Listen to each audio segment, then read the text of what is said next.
Hi guys, Irina here.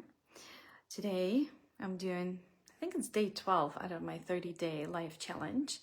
And I'm excited to talk about this topic today because it's really, really important to in this transformation business that I'm in. So a lot of times people come to me, or I meet people, generally, and they say, well, I already know what to do. We all know what to do. I know what I need to do to change, right? I know that I should be more loving to myself. I know that I should take action towards my goal. I know that I should be, I need to be more, organized or confident. And a lot of times we have an idea of what we need to do to change in a direction that we want. But we're not doing it. Somehow we're not doing it, even if we know what it is that we need to be doing. And that I find really interesting. I'm just gonna take a breath here. Nervous system regulation in real time. I actually been experiencing this exact thing that I'm gonna talk about today. That's number one block into us doing what we need to do. And it actually has something to do with safety. Number one thing of when we're not doing what we need to be doing is that because change is not safe. Change is really scary. If you think of it, it's very interesting because when we do this work, we usually want to change something. We want a transformation. And that's where we, start therapy, start coaching, start doing all this self-development work to become something, to shift our identity, to become more of who we are. This is change. And what's really interesting is that once we start moving into this new direction, if we start moving into this new direction, it will always feel scary because it's unknown. There's so much unknown on the other side of this transformation. On the other side of this transformation, it's completely unknown. It's so uncertain. So our brain will always go for what's familiar because what's familiar is safe. And it will resist into going into something that's maybe better for us, but feels new, feels different, because it will equate the newness, the new experience with not feeling safe. And so that's a very mind-blowing thing to realize, that what we want is also we will push away that very thing that we want because it just doesn't feel safe. Let me give you a personal example with us, that the theme that I've been working on, and it's more becoming empowered. I have what we can call victim consciousness. I've had a victim consciousness for most of my life. I've been always experiencing helplessness, like feeling helpless. Like if you know about the term learned helplessness, it's basically something you learn in childhood, right? You will be in a situation where you don't experience your agency, you don't experience your power, and so you learn that actually an easier way to survive, is like survival mechanism, is to collapse in helplessness, and it will become your life. It will become your strategy to survive. Some people will survive through fighting or becoming aggressive, and some of us will survive in going into collapse when things gets hard, or something going on that's uncomfortable. Then there's collapse happening, and there's learned helplessness as a result of that. And they've done very interesting studies on mice, regarding this, regarding experience this learned helplessness.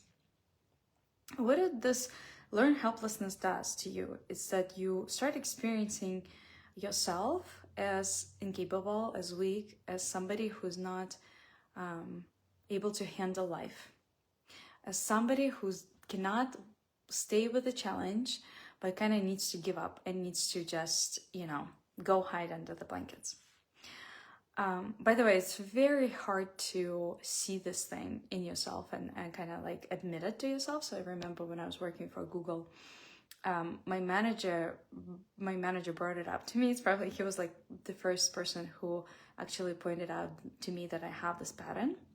And I just got angry. It's when you see somebody in victim consciousness, and if you name it for them, that will probably anger them so much, because it's one of the hardest thing to somebody to point out to you something that is so close to your identity and so painful in a way. So my reaction was when he said like, "Oh, Irina, I think you have some learned helplessness." I got really angry. I was like, "Who do you think you are to tell me about this? You don't know what my life has been like. You don't know what I went through." And somehow it just always brings up this anger when people point to us the truth that we're not ready to see. The reaction, if it triggers us, then probably, if we get defensive, somebody points us to something, then there's part of us that definitely agrees with what's being said. So I had this learned helplessness. I just been feeling disempowered my whole life. It's become my identity. I'm weak. I'm incapable. I'm just gonna go into collapse. I'm small. I'm shrink. So now, when I started to realize it, and I'm like, oh, wait a second.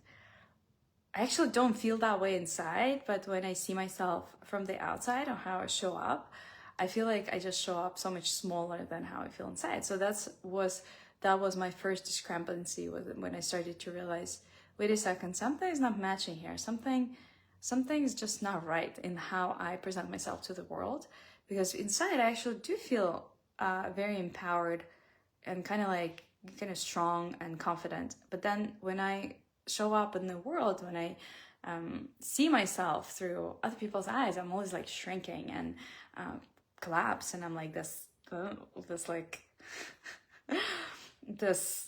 small version of myself. And it used to drive me nuts. I used to just say like, why is it not matching? Why is it not matching how I feel inside about myself and how how I present myself to the world? And now it took a lot of time and years to kind of work through that and discover my power and owning my power.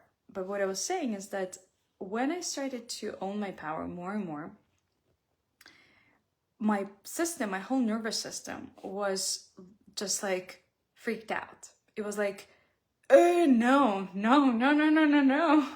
don't go there. No, this is like the last thing you want to do is own your power, because last time, of course, it's not conscious, right? But that's just this alert of like, don't go there. Last time we were empowered, bad things happened, we got in trouble, right? Probably like my my two-year-old when I was 2-year-old or 3-year-old, some kind of childhood experience when I was empowered and doing my thing and probably have a tantrum.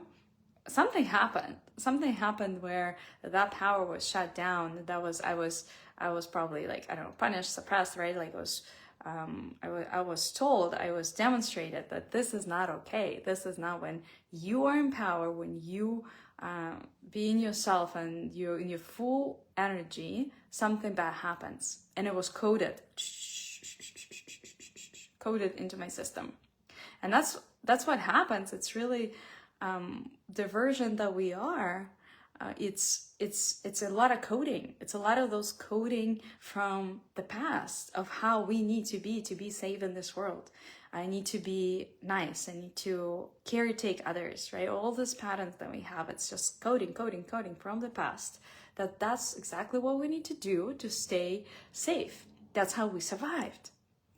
So now we like, oh, I don't want to do that anymore. I want to do something different. I want to be who I am. I don't want to play out this coding anymore. I don't want to, just be my conditioning. That doesn't feel good anymore. I just don't want to be what I'm not. I want to be who I am.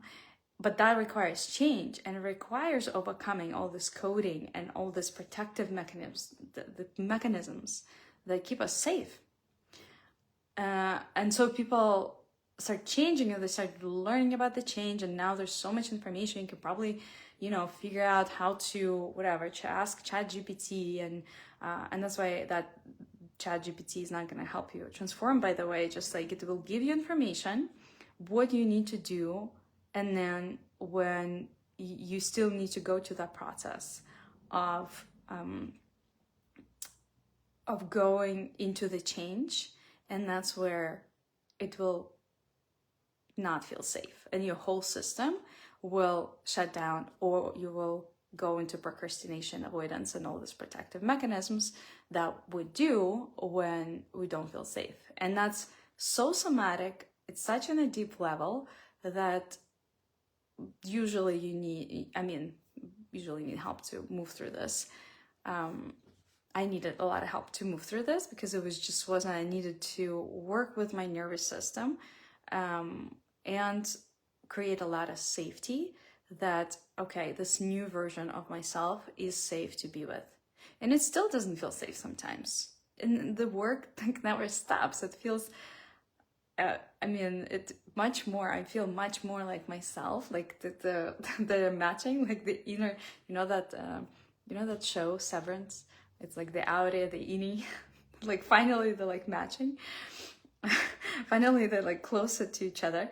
And it's still like when I think about really showing up in the world as me, so authentic, like my full size, right? Like how I feel inside, my full energy. It doesn't feel safe. Like there's still so much coding in my system that it's not safe, that I have to work at it every day. And that's okay. I'm willing to do this work because the result that I want for me, it's worth it. The results, the outcomes, I'm willing to put in the hard work for it. And so number one reason, oh wow, my neck is all going hives. I'm nervous. I'm gonna take a breath here. I probably don't feel safe right now doing this, showing up as I am. That's why my neck is like freaking out. But I am self. Let's do a safety grounding exercise together. That's so important. Basically, when my main point of this life was that when we are not doing what we know we're supposed to do to get where we want, its number one reason is that we don't feel safe, and the safety mechanisms that are in place will activate and will stop us from doing what we rationally know we need to do. But unless it's safe on this physical body, animalistic level, it will not happen because the protective mechanisms in place are so much more powerful than the mind and the rational knowing. And the rational knowing is just not enough. So let's do an exercise right now to bring safety, because I'm seeing myself, my neck is doing this crazy thing in hives. So maybe I'm not feeling safe right now, and that's what's coming up, right? And then we can do some of this together. I can show basically what I do when I feel unsafe. Like maybe a part of me doesn't feel safe right now doing this because it's freaking scary. I don't know. I don't know who's gonna watch this, and people are gonna comment mean things or whatever. All the fears that come up with visibility definitely happen. So let's do grounding, and I'm gonna do an experiment in real time and see if it's gonna help with what's going on with my neck, because it's kind of crazy. Okay. So the way you create safety in your body, the safety is all in the body. And by the way, this works gray with fears. So when a lot of times when we're in fear, we're not in the body. The mind is creating all the scenarios, and we're not really here and now in the body where we usually say. So the safety is always in the body. So I'm gonna put my feet on the floor. Take a deep breath.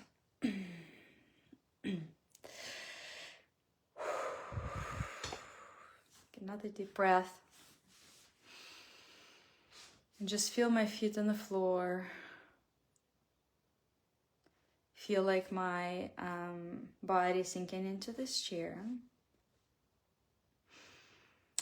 And I'm gonna activate my neck muscles through looking around the room and noticing objects in the room. Turquoise, wall, book, red book. Trash can, turquoise trash can. So it literally will activate your neck muscles through turning your head and then noticing objects. Okay, yeah, I feel safe. The walls are not closing on me. It's 2026. What is it? April 30th, 2026. I'm in San Francisco Bay Area. It's very nice outside. It's beautiful. It's very safe. There are no bombs. There's nobody home. Nobody's gonna attack me. I know that for a fact. I'm not gonna attack me. And that's another thing that I'm realizing, is that a lot of times we create so much unsafety with ourselves because of our self-attack. And what I'm really promising myself that, or realizing, is that safety feels really nice in the body. Like when we create safety, for me, it's so enjoyable, just so pleasurable to feel safe. I love feeling of safety. It's probably one of my primary. Okay, let's see what's happening with my, okay, it's better. See the neck, the hives, the redness thing. It's coming down with my with me creating safety with myself right now. Just continue feeling my feet on the floor. Taking a deep breath. So regulating, knowing how to regulate your nervous system will help you tremendously in this transformational work. If you're working on change, fear, anxiety, fear of change will come up. And then when you start actually implementing change, that will be even scarier, because now you're like actually doing it, and you don't know how people are gonna react, you don't know how your spouse is gonna react, you don't know a lot of things, and that's gonna feel really unsafe for a lot of times who didn't have safety. And that's really that's number one reason why if we know what to do, we're not gonna do it, because it's going to feel safe and we will have a lot of fear. And we need to learn how to process fear in the body without going into the mind scenarios and letting the mind do its thing, which is a lot of times just scares us into more fear. Okay, I hope this was helpful for you and you felt nice and regulated and safe right now in your body. This kind of turned into a little safe tutorial, but it's really, safety is required for you to start doing what you know you need to do to change. You just need to feel safe with yourself and through doing it. And every step in the way, it's like bringing safety. And really, safety is the most important thing for us to have to start changing. So I hope you're feeling very safe in your body right now, and I'll see you probably tomorrow.